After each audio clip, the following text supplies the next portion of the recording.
Guys, welcome back. I'm Sam Crack, and over the last few days from morning till night, I've been doing a good amount of bodywork on our Porsche 911 rebuild project, which unfortunately hasn't left a lot of time for me to take care of my personal body work. Good thing is I use Dollar Shave Club, which isn't just about shaving anymore. They have a ton of products that make my personal body work routine super simple. They have products you'd use in the shower, like their Amber Lavender Body Cleanser, which is really good for the undercarriage, or their Superbaline with that minty paste that keeps your grills clean and fresh. We can't forget about the original, that executive razor with the Dr. Carver shave butter. That's definitely the thing that transforms me the most. If you're interested in any of this stuff, all you got to do is visit dollarshaveclub.com/samcrack or click my link in the description box below. You'll have your choice between 3 starter sets. Pick one, pick all 3, completely up to you. They're $5 each, and that's with shipping included. Big thanks to Dollar Shave Club for being a continued sponsor of the channel and making this body work oh so nice.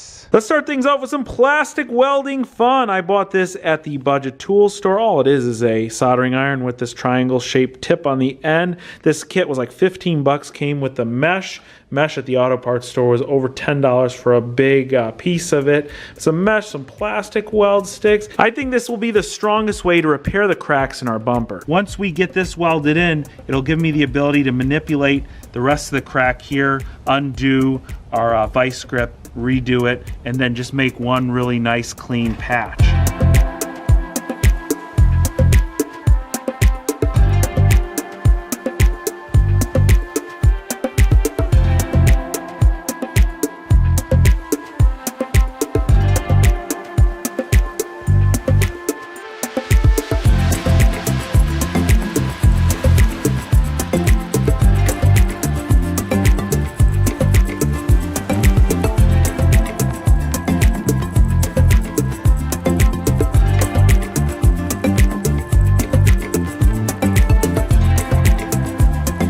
This is my first time plastic welding, and I think it turned out pretty good.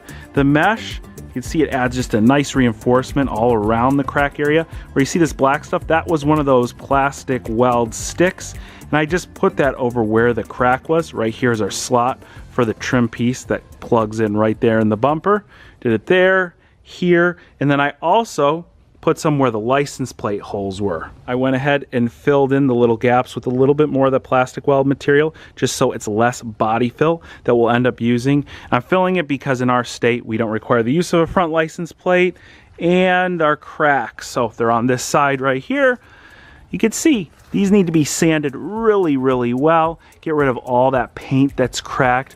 Once we do that, we'll have a nice surface to put just a little bit of fill over where those cracks were. Then we'll primer the whole bumper and we'll be ready for paint.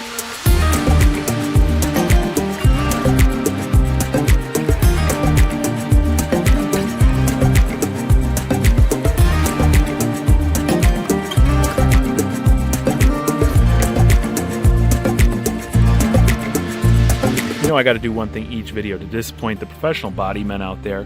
Right where our plastic weld patches were, our reinforcements, there were some decently deep little holes. So I went and I filled this with JB Weld first before I used body fill. I think the JB Weld is a little bit more sound, has a little bit more structure to it than body fill. And so that'll take care of the big holes. We'll sand it and then we'll apply our body filler and make things look really smooth. I let the JB Weld set overnight, and I went ahead this morning early, sanded that down. Then I applied some light body fill to the areas that were damaged, and things are looking really smooth, really nice. This thing should turn out like brand new when we're done with it. Now, before we get to primer, I want to just tell you really quick about the importance of a block sander. And a block sander is basically a block that's flat. It's got the sandpaper on the bottom.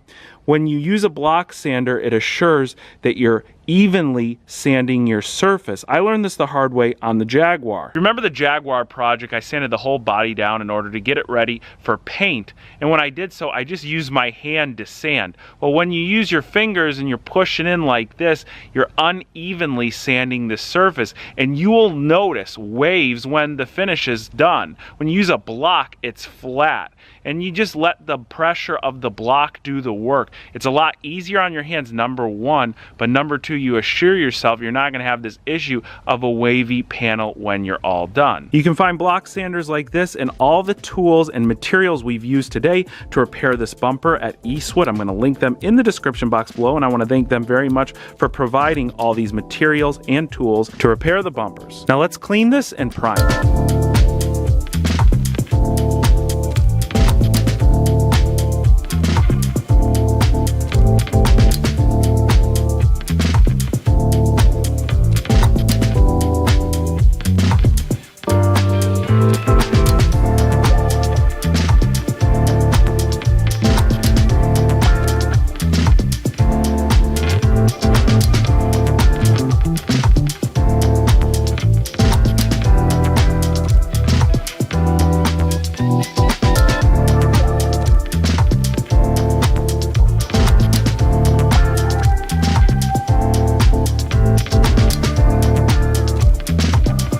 Now that we're finished with the front bumper, let's move on to the rear. If you remember, the car came with the softball-sized dent in it. These scratches, most of these should come out with sandpaper. What doesn't, we'll just apply a little bit of light body fill. Nice thing is no plastic welding on this one, but we're gonna get the heat gun to this. We're gonna start to push this out, and we'll see what it looks like shortly. This is gonna be interesting with this body line. I didn't think about that, but yeah, let's pull it out, then let's sand it down, see what it looks like.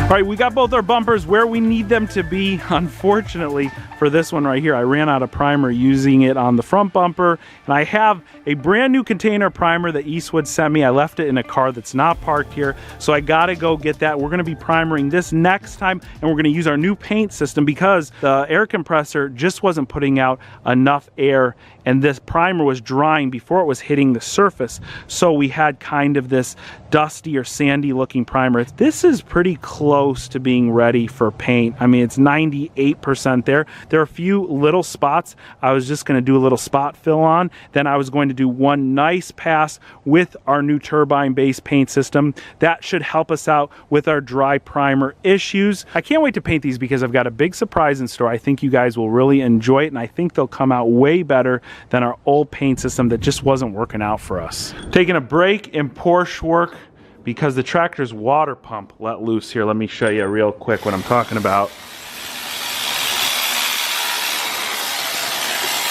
Look at the water pump. It's halfway out, and look at the engineering here. There's a fan shroud in the way, then the fan is really what's in the way. We had a so-called expert stop by and say, oh, I'll take care of it, no problem. That so-called expert took a million bolts out here on the floor, left them, couldn't finish the job. So when you need to get a job really finished, you call Turbo Mike, and that's what's going on. Turbo Mike took the fan out. That's gonna give us the clearance we need here to remove the water pump. Mike, I did help you with one bolt, right? So I can say that we did this. Yes? Maybe? Okay, that's how determined he is to take that out. He doesn't even listen. Since he finishes jobs, you can expect that I'll be calling him to get the Focus RS finished as well very soon. Now let's move over to the bodywork on our lower quarter here. What we're gonna start by doing is just taking a die grinder right here with some really rough abrasive on it. We wanna strip all the paint down on here. That way, when we use our stud welder, it can make a nice contact with the metal. It won't do that through the paint.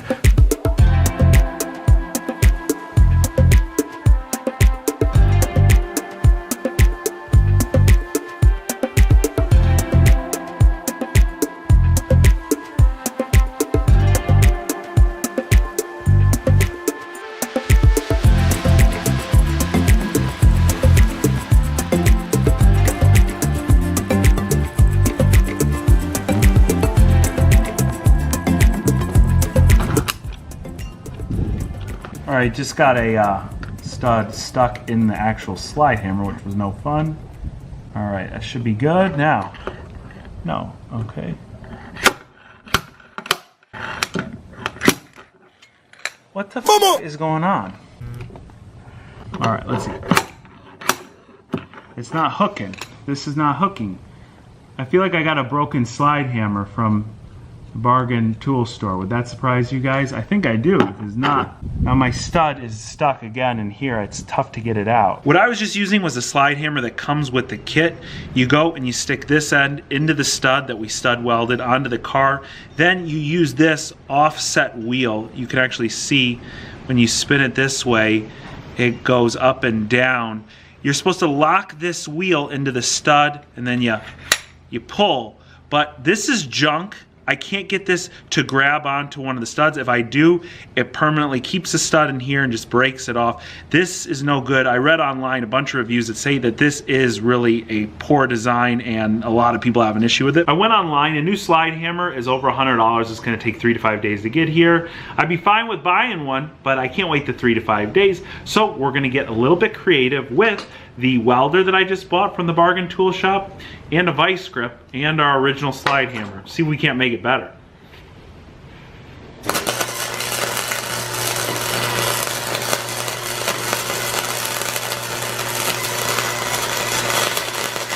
How stupid could I be? My welds, I know they're garbage, but this is working here and I welded the vice grip on the wrong way.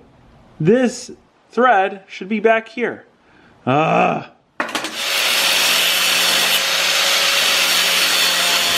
Check out our new and improved slide hammer.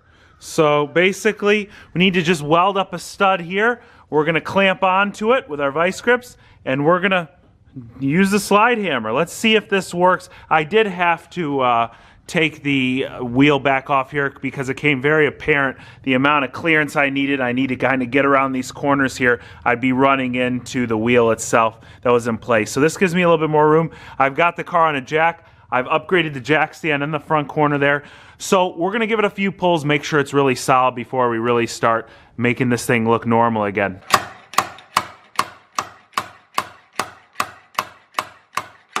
It's cold out here and the studs are breaking off really quick, even though they're welding pretty good.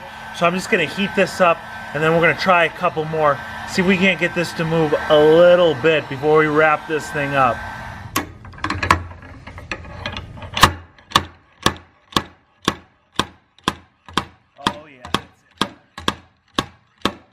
Here's what our attempted repairs on the lower quarter look like. You can see I managed to burn quite a few nice holes into this. That's from holding the trigger too long on our spot welder. The first time I've used a spot welder. And of course, our makeshift budget tool store tool.